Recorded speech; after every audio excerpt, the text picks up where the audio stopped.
ଜୟ ଜଗନ୍ନାଥ।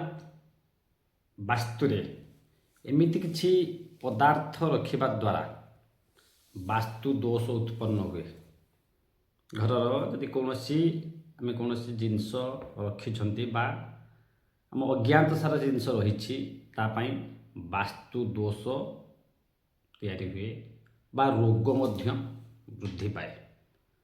ଯଦି ଆଖି, କାନ, ନାକ ରୋଗଜନିତ ସମସ୍ୟା ଉପୁଜୁଛି, ତାହେଲେ ବାସ୍ତୁରେ ମଧ୍ୟ କିଛି ଖରାପ ଜିନିଷ ଆମେ ରଖିଛନ୍ତି କିମ୍ବା ବ୍ୟବସାୟରେ ଉନ୍ନତି ନ କରିବା, ଧନହାନି ହେବା, ବିବାଦଗ୍ରସ୍ତ ହେବା, ଦୁଃଖ ଆସିବା, ଏସବୁ ପାଇଁ ବାସ୍ତୁ ଦୋଷ ହିଁ ଉତ୍ପନ୍ନ ହୋଇଥାଏ। ଯେଉଁ ଦୋଷ ଦ୍ୱାରା ପରିବାର ଭିତରେ ମନାନ୍ତର ମଧ୍ୟ ସୃଷ୍ଟି ହୁଏ ଏବଂ ରୋଗ ମଧ୍ୟ ବୃଦ୍ଧି ପାଏ। ମୁଁ ବାସ୍ତୁବିତ୍ ଗଜେନ୍ଦ୍ର ପ୍ରସାଦ ଅଗସ୍ତି ଶର୍ମା। ଜାଣିବା, ଯଦି ଆଖି, କାନ, ନାକ ଜନିତ ରୋଗ ଯଦି ଉତ୍ପନ୍ନ ହେଉଛି, ତାହେଲେ ଘରର ଭଙ୍ଗା ଝରକା କିମ୍ବା କବାଟ ଯଦି ଅଛି, ତାହେଲେ ଆଖି, କାନ, ନାକ ଜନିତ ସମସ୍ୟା ମଧ୍ୟ ପାଏ। ଯଦି ଏସବୁ ଜିନିଷ ଅଛି, ତୁରନ୍ତ ତାକୁ ମରାମତି କରିନିଅନ୍ତୁ। ଯଦି ବ୍ୟବସାୟରେ ଅଧିକ କ୍ଷତି ହେଉଛି, ତାହେଲେ ଘରେ ଯଦି ଭଙ୍ଗା ଚୁଲି ଥାଏ, ତାହେଲେ ବ୍ୟବସାୟରେ ମଧ୍ୟ ଅତ୍ୟଧିକ କ୍ଷତି ହୁଏ। ବିବାଦଗ୍ରସ୍ତ ହେଉଛନ୍ତି, ଯଦି ଆପଣ ବାରମ୍ବାର କୌଣସି ବିବାଦଗ୍ରସ୍ତ ହେଉଛନ୍ତି, ଘରେ ଭଙ୍ଗା ବାସନ ଯଦି ରହିଛି, ତାହେଲେ ବିବାଦଗ୍ରସ୍ତ ହୁଅନ୍ତି। ପରିବାର ଭିତରେ ମନାନ୍ତର ମଧ୍ୟ ସୃଷ୍ଟି ହୁଏ, କଳି ଅଧିକ ଲାଗେ। ତୁରନ୍ତ ସେ ବାସନ ଘରୁ ହଟାଇବା ଆବଶ୍ୟକ।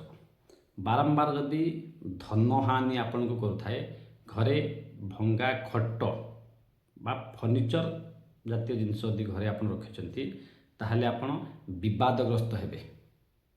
ତେଣୁ ତାକୁ ଶୀଘ୍ର ଆପଣ କରନ୍ତୁ ବା ଧନହାନିର ଆଶଙ୍କା ମୋତେ ଦେଖେ, ତୁରନ୍ତ ତାକୁ ମରାମତି କରନ୍ତୁ ବା ବଦଳି ନୂଆ ମଧ୍ୟ ଆଣିପାରନ୍ତି। ସର୍ବଶାନ୍ତ ହୋଇଯାଇଛନ୍ତି, ଘରର ଉତ୍ତର କିମ୍ବା ପୂର୍ବ କାନ୍ଥରେ ଯଦି ଆପଣ ରଖିଥିବେ ଖଟ ଯଦି ଶୋଇଛ ଲଗେଇଛନ୍ତି, ତାହେଲେ ମଧ୍ୟ ଆପଣ ଯଦି ଧନହାନି ମଧ୍ୟ ହୋଇଥାଏ। ସର୍ବଶାନ୍ତ ଯଦି ଆମେ ଦେଖିବା, ଉତ୍ତର ପୂର୍ବ କାନ୍ଥକୁ ଲଗାଇ ଯଦି ଧନପାତ୍ର ରଖିଛନ୍ତି, ତାହେଲେ ସର୍ବଶାନ୍ତ ହେବା ପଡ଼େ।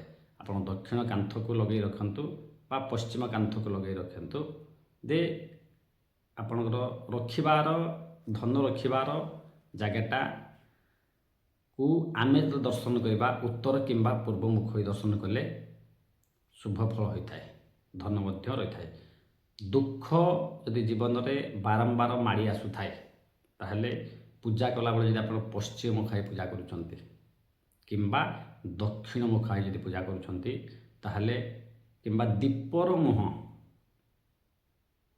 ଦକ୍ଷିଣକୁ କିମ୍ବା ପଶ୍ଚିମକୁ ଯଦି ଆପଣ ରଖିଛନ୍ତି, ତାହେଲେ ସର୍ବଶାନ୍ତ ହେବା ଥାଏ। ସବୁବେଳେ ପୂର୍ବ କିମ୍ବା ଉତ୍ତରକୁ ମୁଖ କରି ଦୀପ ଜଳାନ୍ତୁ। ବାସ୍ତୁ ପାଇଁ ଉପଯୋଗୀ ଏବଂ ସର୍ବଶାନ୍ତ ହେବାରୁ ମଧ୍ୟ ଆପଣ ବଞ୍ଚିତ ହୋଇପାରେ।